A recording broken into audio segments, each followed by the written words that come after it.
1 minute के अंदर JCB चलाना सिखाता हूँ भाई। देखिए भाई, यहाँ पे अगर आप नया हेल्पर है तो आप जेसीबी के ऊपर जाते हो तो आपको शायद पता नहीं रहता है कि मशीन के अंदर क्या क्या फंक्शन होता है, क्या क्या सिस्टम होता है। तो आज मैं आपको बताता हूँ। सबसे पहले अंदर आते ही आपको सामने दिखता है यहाँ पे स्टेयरिंग कंट्रोल करना छोटा बच्चा भी कर लेता है। स्टेयरिंग चलाना तो बहुत ही ईजी है। और सबसे पहले नीचे देखते हैं, नीचे में है ना भाई ब्रेक है। ये सिंगल ब्रेक, आप सिंगल ब्रेक दबाते हो तो सिंगल ब्रेक आप दोनों साथ में दबा भी सकते हो, सिंगल ब्रेक का भी काम कर सकते हो। यहाँ पे लॉक लगाना है, दोनों ब्रेक दबाना है तो यहाँ पे लॉक रहता है। ये लॉक ऐसे लगा देने का और दोनों ब्रेक लगा सकते हो, कहीं पे भी दबाओ दोनों ब्रेक का काम करता है। रनिंग में दोनों ब्रेक लगाने का है। और यहाँ पे एक्सीलेटर है जो रेस करने का काम आता है। मशीन स्टार्ट करने के बाद रेस दबाते हो तो आगे पीछे होता है, रेस करना जरूरी है भाई। अब उसके बाद में ये तो हो गया भाई। यहाँ पे तो क्लच कहाँ पे आप ये सोच रहे होगे कि क्लच, यहाँ पे क्लच नहीं रहता है। क्लच ये ना भाई इलेक्ट्रॉनिक रहता है, वो बटन के हिसाब रहता है। तो आपको यहाँ पे घेर है, यहाँ पे राइट में घेर दिख रहा है, यहाँ पे 4 घेर है, 1 2 3 4 घेर होता है। इसमें रनिंग में काम आता है। तो सबसे पहले सीधे दबाते हैं तो क्या होता है कि पहला घेर लगता है, सीधा ही हम पीछे खींचते हैं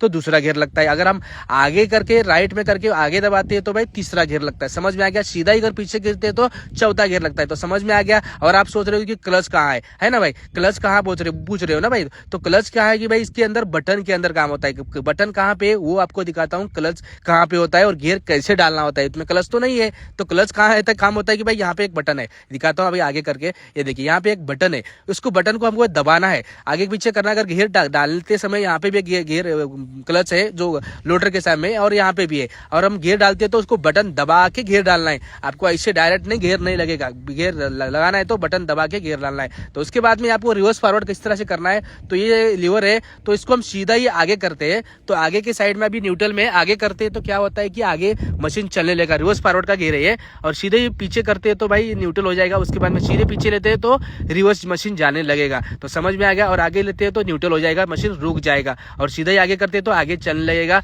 और सीधा पीछे करते हैं, ये देखो दूसरा गियर लग जाएगा, मतलब पीछे आने लगेगा। समझ में आ गया? न्यूट्रल कर दिया, ये तो समझ में आ गया आप लोगों को किस तरह से ये। और ऐसे ही सेम टू सेम वो राइट साइड में भी एक लीवर दिया है और इसका काम अलग होता है भाई। इसमें क्या क्या फंक्शन है आपको बताता हूँ। अगर हम नीचे ऊपर कर आगे राइट में करते हो तो क्या होता है कि इंडिकेटर जलेगा। अगर राइट में मशीन घुमाना है तो ये इसका इंडिकेटर जलने लगेगा। सीधा ही हम आगे दबाते हैं तो क्या होता है कि लेफ्ट वाला इंडिकेटर जलने लगेगा। समझ में आ गया? और इसमें दूसरा फंक्शन एक है। और हम ऊपर नीचे करते हैं तो क्या होता है कि अपर डिपर जो है ना इंडिकेटर अपना हेडलाइट होता है ना, उसका अपर डिपर लाइट जलता है ऊपर नीचे। और इसमें घुमाना है तो क्या होता है कि ये सामने वाला जो वाइपर होता है ना, वाइपर घूमता है। बारिश के टाइम में इसको ज्यादा यूज करते हैं वाइपर। अब तो समझ में आ गया कि वाइपर का और इंडिकेटर का रिवर्स फॉरवर्ड का। तो अभी मशीन चालू करके आपको दिखाता हूँ कि आगे पीछे किस तरह से करना होता है। सबसे पहले आपको यहाँ पे क्लस्टर के ऊपर 3 बटन दिया है, उसके बारे में बताता हूँ। ये देखिए भाई, ये तीनों बटन है ना, दोनों बटन लाइट का है, आगे का एक, पीछे का है। और ये कैपेसी का है, वो आपको अगले वीडियो में बताऊंगा कि कैपेसी कैसे वर्क होता है, वो आपको अगले वीडियो में बताऊंगा। तो सबसे पहले हमने मशीन स्टार्ट कर दे दिया है और उसके बाद में हम रिवर्स फॉरवर्ड करते हैं तो आगे पीछे किस तरह से करना है। नया हेल्पर भी कर लेता है भाई, तो आगे पीछे करने का आपको बताता हूँ तरीका। ये देखो भाई, घेर कौन सा भी घेर लगा सकते हो। सबसे पहले लोडर उठा लेते हैं, लोडर जमीन पे टिका हुआ तो वो लोडर उठा दिया। और अभी हम आगे लेके दिखाता हूँ किस तरह से। ये देखो आगे लगा दिया, ये देखो मशीन आगे चलने लगी है भाई। छोटा हेल्पर भी चला लेगा भाई, नया हेल्पर रहेगा ना भाई तो भी चला लेगा। अब भी देखो रुका देता है तो भाई देखो बीच में कर लिया, मशीन रुक गई। और हम सीधा ही पीछे खींचते हैं, ये देखो पीछे खींच लेता हूं मैं।